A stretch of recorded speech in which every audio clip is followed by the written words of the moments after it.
Tech Cocktail Delivering Happiness here at South by Southwest. We're on the Delivering Happiness bus, and I'm joined by Gary Vaynerchuk. Thanks for joining us. He's running the thank you economy now. Is that right? I am running in the thank you economy. Okay. I'm not running it. Okay. Not yet. Not it's yet. Not the book's not called The Czar of the Thank You Economy. Presidente Yeah, or something like so- that. Do you want to just share a little bit about what you're up to, like just so everyone kind of knows, in case folks don't know? No good. Yeah.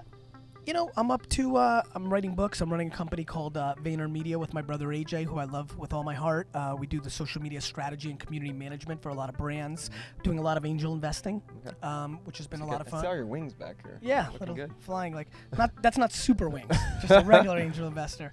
Don't know what I'm doing, but I'm excited to support entrepreneurs. I love that, and really enjoying the consulting work, which sounds ugly, but I'm learning a lot about corporate clients, and I'm enjoying that. And I'm also enjoying the entrepreneur aspect because I understand that. That's where I come from.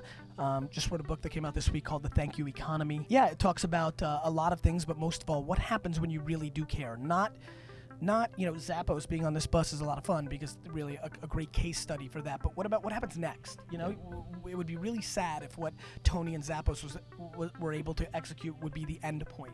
I want to take it much further. I want to live through the humanization of business. What that means is I want brands to act like normal people. For example, when you retweet something good about yourself, that's bragging. You know, and that's not humble bragging, that's bragging. Right. And so I want people to start thinking like a human in their actions in business. You would never call me to say that this peach from Whole Foods was delicious.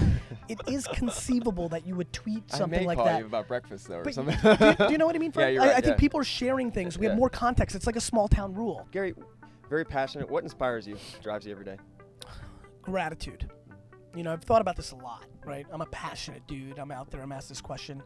Gratitude. You know, I was born in a bad place, which is still a bad place, Belarus, because, you know, the Middle East gets so much attention. People don't realize what's going on where I was born, and I'm just grateful that my parents had the courage to leave the former Soviet Union, come to this amazing country that I feel so many people take for granted. I have this thesis that you love your parents so much because they loved you first.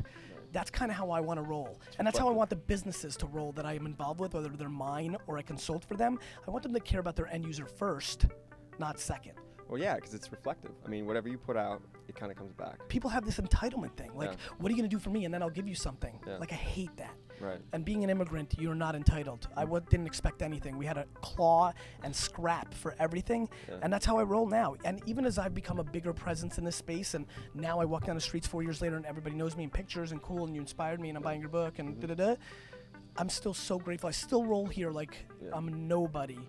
And I want everybody who's a nobody to feel like a big somebody. I think the one trend is that the products that we have on us at all times are communication monsters.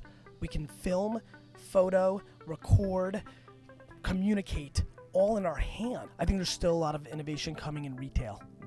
I think what the Groupon Living Social thing and the Birchboxes of the world have showed is retail. So I love retail, and I also love restrictions. That's why I invested in Path. I think David Morin's really smart, but I love that restriction. I think as the world goes open, you go countercultural and start looking for closed opportunities. So restrictions and retail, the two R's, as I call them, you know, restrictions and retail are very interesting to me right now. I think the biggest failure I'm going to ever have is not spending enough time with my wife and daughter and future family. That is going to happen because I am a workaholic. I will look back and look at it as a failure. I will balance it better than maybe I should have because I'm aware of it at such a young age, but it still will not be executed to the place I'm going to want to be. Even though I've learned from 95-year-olds who say it's about family and, you know, and all that, I still am too ambitious, I'm too hungry, I'm wired this way. Plus, I'm very in the moment, right? Like when I'm with you and Jen driving in Chicago, I'm forgetting to call my wife because I'm so in the moment.